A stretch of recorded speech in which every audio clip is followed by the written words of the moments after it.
When it comes to the Star Wars franchise, fans and critics always seem to disagree, especially recently. This is the most prevalent with the new show Acolyte, which fans are absolutely tearing apart while critics are actually praising it. And this is not the first time that this has happened in the franchise, though it's definitely the most drastic. This got me thinking though, how many other products in the Star Wars universe have been victim to this disagreement?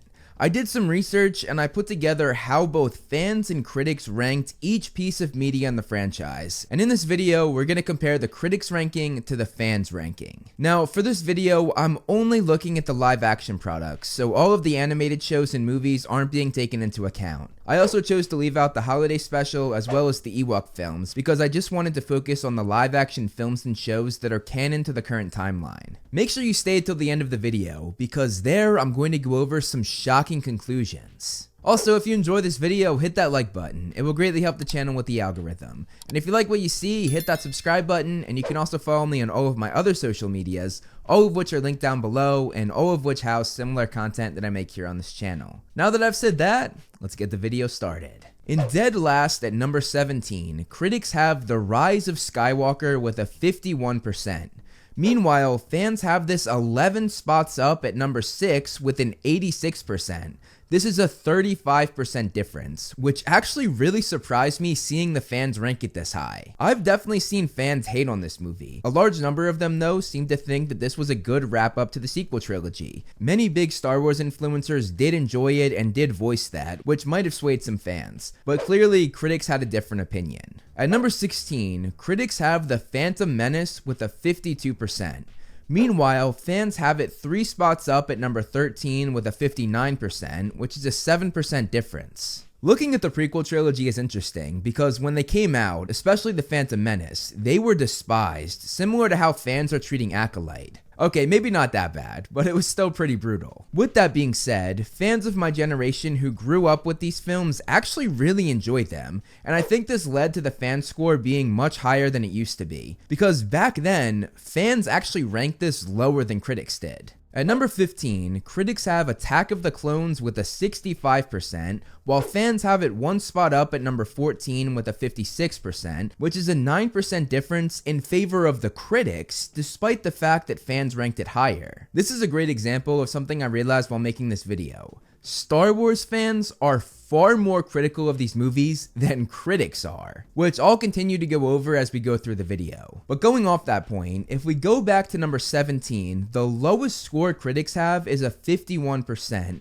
while the lowest score that fans have is a 14%, which is a whopping 37% difference, meaning that Star Wars fans are not afraid to give a bad review when they don't like something. They will make sure you know. At number 14, critics have The Book of Boba Fett with a 66%.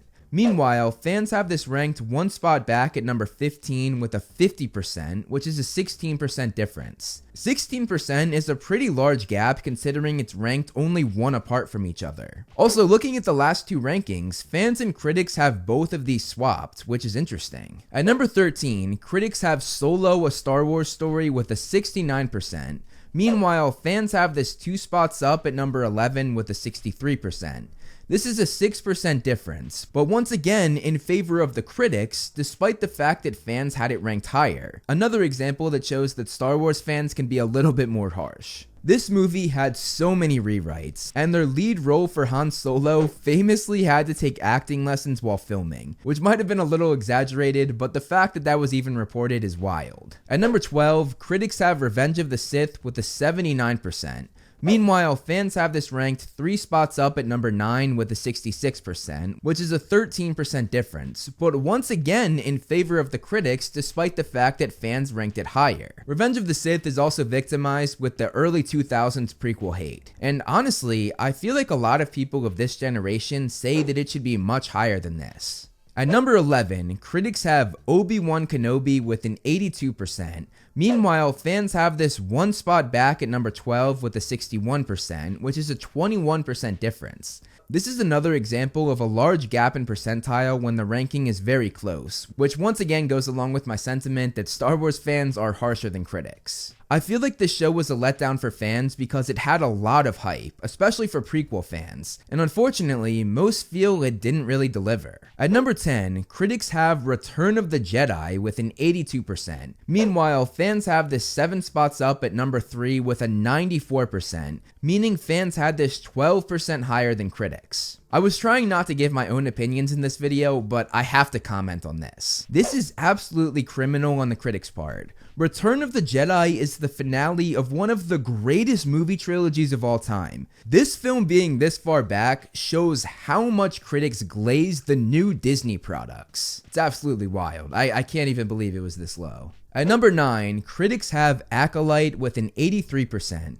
Meanwhile, fans have this 8 spots back and dead last with a 14%, which is an insane 69% difference. This is by far the biggest division between fans and critics, and as I said, it's the whole reason of why I wanted to make this video. The hate this show is getting is a great throwback to the Phantom Menace's release, so you have to ask, will fans of the future come to appreciate it like we did for the Phantom Menace?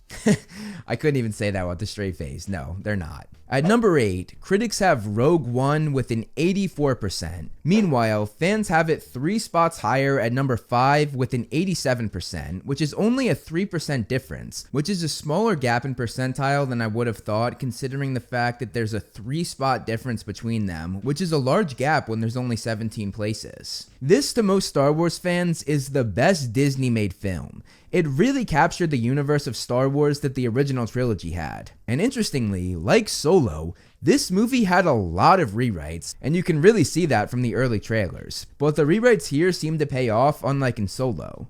At number 7, critics have Ahsoka with an 86%. Meanwhile, fans have this 3 spots back at number 10 with a 65%, which is a 21% difference. Like the Obi-Wan show, this series had a lot of hype. Not as much as Obi-Wan, but definitely a fair amount, especially for Clone Wars and Rebels fans. Being toward the middle of the ranking for both fans and critics though, this show seems like it was about average, which some might say is a bit disappointing. At number 6, critics have The Mandalorian with a 90%.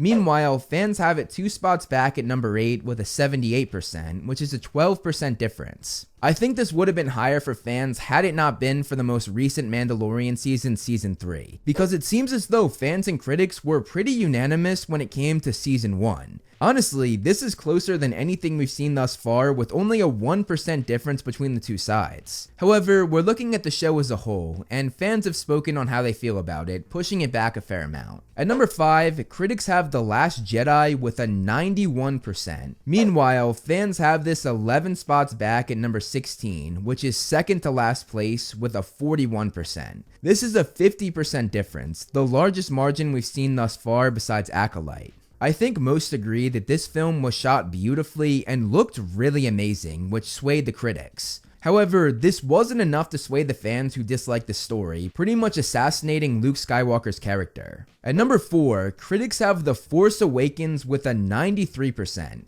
Meanwhile, fans have this 3 spots back at number 7 with an 84%, which is a 9% difference. There were a lot of mixed opinions when this movie came out, some people saying that they loved it and others saying that they played it too safe. At number 3, critics have A New Hope, the film that started it all, with a 93%.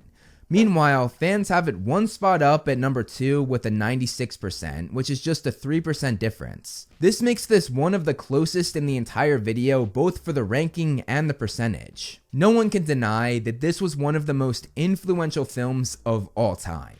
At number 2, critics have The Empire Strikes Back with a 95%. Meanwhile, fans have it 1 spot up in first place with a 97%, which is just a 2% difference. Like A New Hope, this is one of the most agreed upon for both rank and percentage, actually being even closer than episode 4. This also means that the top 3 films for fans is the original trilogy, which is absolutely the way it should be. As we went over though, critics didn't share the same sentiment, as they had Return of the Jedi all the way back at number 10 out of 17, which still baffles me.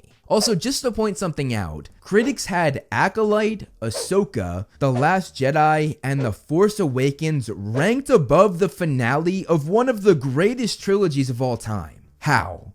Please tell me how. But moving on, at number 1, critics have the show Andor with a 96%. Meanwhile, fans have this 3 spots back at number 4 with an 87%, which is a 9% difference. This means that fans have Andor as the best piece of Star Wars media outside of the original trilogy, and is just behind Rogue One, the thing that Andor was a spin-off of, both of them having an 87%. This shows that these really did capture the thing people loved about the OG Star Wars movies. Now, while the bottom rankings were drastically different in percentages, interestingly, the percentiles for the top products are very close together. And though the top is more even, I want to point out that critics had 6 products in the 90s, while fans only had 3 in the 90s, that honor only going to the original trilogy. With that being said though, fans actually awarded the highest ranking, giving The Empire Strikes Back a 97%,